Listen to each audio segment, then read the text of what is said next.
Menurut ahli saintis, kalau otak kita pun dikatakan trillion of neurons. Ada ribu-ribu juta sel yang disebut neuron otak manusia setiap kita. Wah, luar biasa. Dan setiap sel itu ada yang hidup. Kalau orang yang tidak percaya Tuhan itu, itulah Mas mengatakan mereka ini orang bodoh. Only fools don't believe in God. Siapa yang mencipta sel itu? Siapa yang mencipta otak? Binatang pun ada kepintarannya. Apalagi manusia yang dicipta serupa dengan gambaran Tuhan. Luar biasa. Dalam ayat ini mengatakan jangan jauh. Jangan hidup jauh dari kehidupan Tuhan. Wah, kehidupan kita seluruhnya secara jasmani dan rohani bergantung sepenuhnya kepada Tuhan yang hidup. Karena Dia yang sang pencipta. Tidak ada orang dapat mengerti atau memberi definisi tentang life atau living kecuali merujuk kepada Tuhan. Karena di dalam Dia adalah hidup. Wah, luar biasa. Saudara, tadi mungkin kamu keliru sedikit. Hari ini memang pas sengaja juga supaya kamu kena cabar sedikit. Yang orang-orang yang tidak mengenal Tuhan di sini, ta'ifna dalam bahasa aslinya pasti tadi sebut bangsa-bangsa. Jangan lagi hidup seperti bangsa-bangsa yang tidak mengenal Tuhan. Dalam bahasa Inggris biasanya Gentiles. Gentiles maksudnya orang yang belum percaya Tuhan. Bangsa orang kafir yang tidak kenal Tuhan. Saudara, kenapa? Ada perintah dari Rasul Paulus, dia katakan jangan hidup lagi sama seperti bangsa-bangsa yang tidak mengenal Tuhan. Sebab kita masih hidup di dalam dunia, kan? Pergaulan kita mungkin di gereja sesama orang percaya, tapi di mana kita pergi pun kita akan pasti menemukan bangsa-bangsa atau orang yang belum mengenal Tuhan.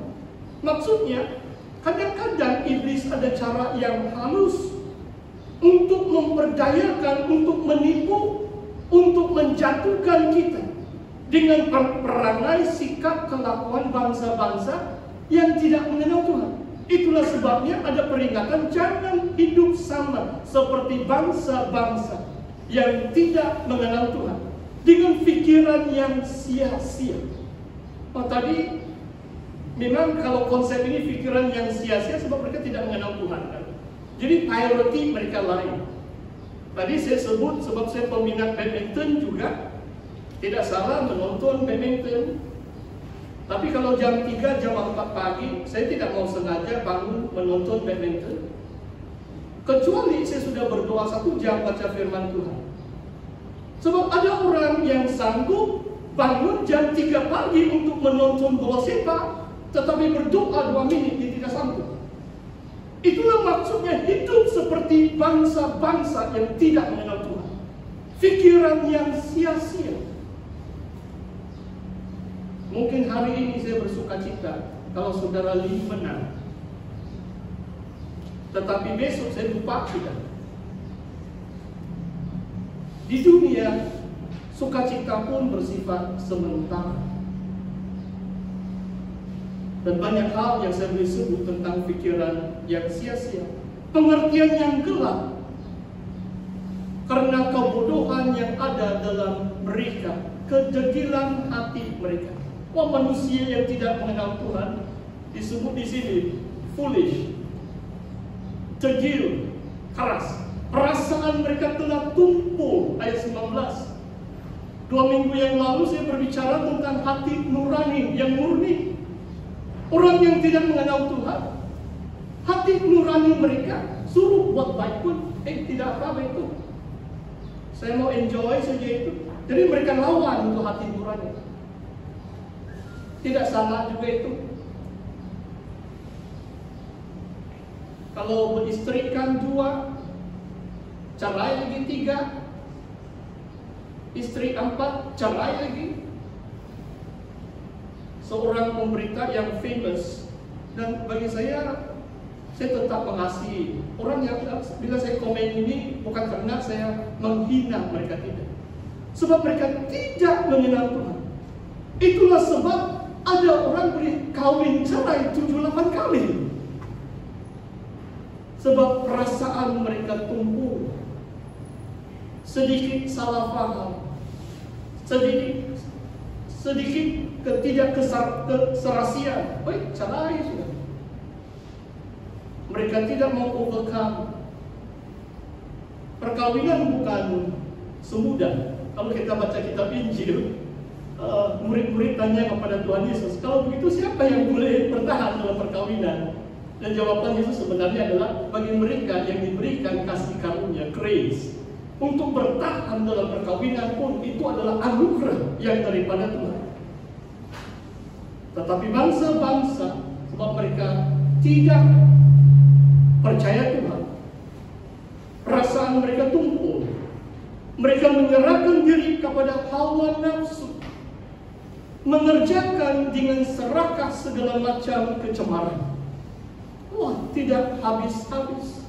Saudara, satu gambaran dalam kitab Wahyu, perempuan yang kelihatan seperti pemaisuri, ini Wahyu 17.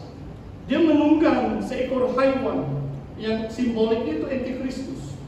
Di tangan perempuan pemaisuri ini ada cawan yang penuh dengan anggur yang memabukkan. Dan disebut di situ adalah dituang itu cawan anggur kepada bangsa-bangsa.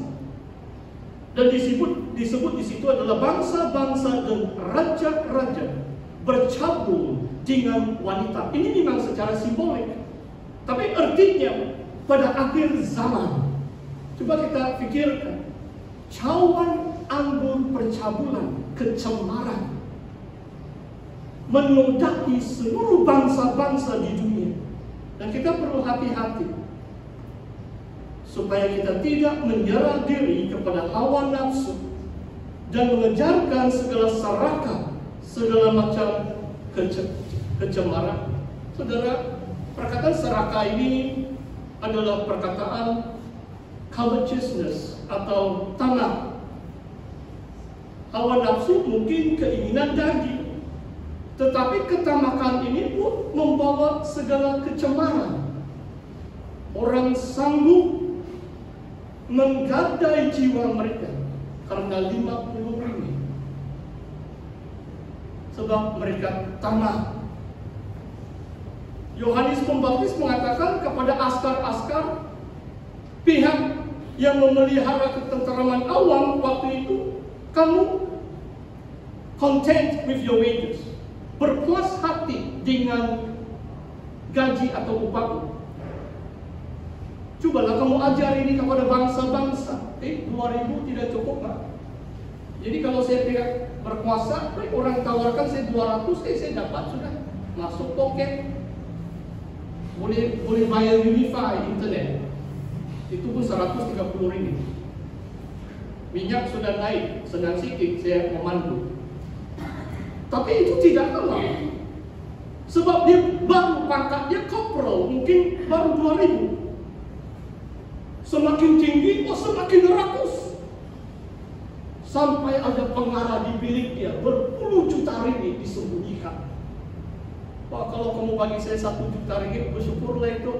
Saya letak jawatan pas sidang sudah itu. Kan 1 juta ringgit cukup baik kan? Tapi mereka tidak cukup, sebab serakah namanya. Ratusan juta tidak cukup, sekarang berbilion orang makan.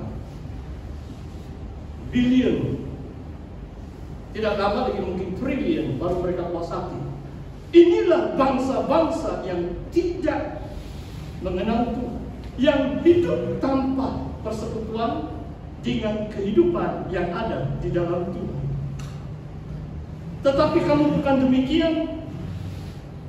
Kamu telah belajar mengenal Kristus. Saudara, inilah perbedaan orang yang percaya Tuhan.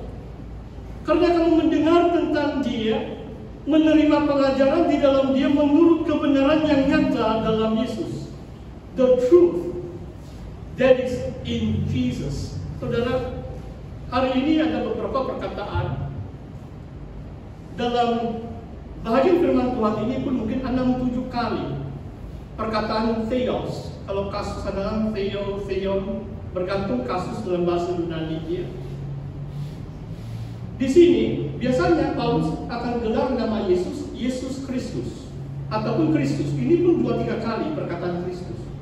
Kenapa dalam ayat ini, ayat 21 hanya Yesus yang disebut? The truth that is in Jesus. Apakah kelebihan? Apakah keunikan bila Rasul hanya menggunakan nama pribadi tanpa Kristus, hanya Yesus? Bagi saya, kalau Yesus saja disebut tanpa Kristus, itu merujuk kepada kehidupan Yesus sebagai manusia. Kehidupan Yesus sebagai manusia sejati. Maksudnya Paulus mengajar kepada gereja di Efesus, lihat bagaimana Yesus hidup. Wah saudara, bagaimana Yesus hidup? Kalau kita baca keempat Injil, diantaranya adalah ada naratif dan juga ada ajarannya. Saudara, jangan kamu buang itu naratifnya. Apa itu naratif? Itu cerita tentang Yesus. Bagi saya sama penting itu. Kadang-kadang ada Alkitab bahasa Inggris itu ajaran Yesus dalam warna merah. Ada orang-orang bilang, warna gelap saya tidak mau baca, saya mau baca saja itu ajaran Yesus kan. The words of Jesus in red. Ajaran Yesus itu memang sangat penting. Tapi jangan kamu lupa. Seperti seorang penulis Injil mengatakan, Yesus bangun awal pagi, dia naik ke bukit berdoa, tidak ada warna merah di situ. Dia tidak ada mengajar apa-apa kan? Tetapi kehidupan dia. Maksudnya kita mencontohi kehidupan Yesus yang bangun awal subuh, naik atau pergi ke tempat yang terpencil untuk berdoa. Inilah maksudnya kebenaran yang nyata di dalam Yesus. Kita meneladani kehidupan Yesus, pembawaan dia, sikap dia yang berani. Kadang-kadang tidak jelaskan, tidak disebut wah Yesus itu berani. Tetapi kita boleh menangkap bagaimana Yesus berhadapan dengan pemimpin agama yang membenci, membantah, bahkan berdiri di hadapan Pontius Pilatus. Yesus seorang yang berani. Itulah naratifnya, ceritanya. Dan kita perlu meneladani Tuhan Yesus. Kebenaran yang nyata di dalam Yesus. Ayat 22, bahwa kamu berhubung kehidupan kamu yang dahulu harus menanggalkan manusia lama yang menemui kebinasaannya oleh nafsunya yang menyesatkan. Perhatikan ini saudara. Itulah tanda pengertian sebenarnya baptisan air kita. Kita menanggalkan manusia lama. Kita mengenalkan manusia baru di dalam Kristus. Sebab manusia lama itu dikuasai oleh hawa nafsu yang membinasakan dan yang menyesatkan. Dan ini yang kita harus tekankan, sebab kebiasaan kita di gereja SIB, kena 12 tahun, kamu pergi ikut kelas baptisan, ada baptis. Kadang-kadang 11 tahun pun ada baptis.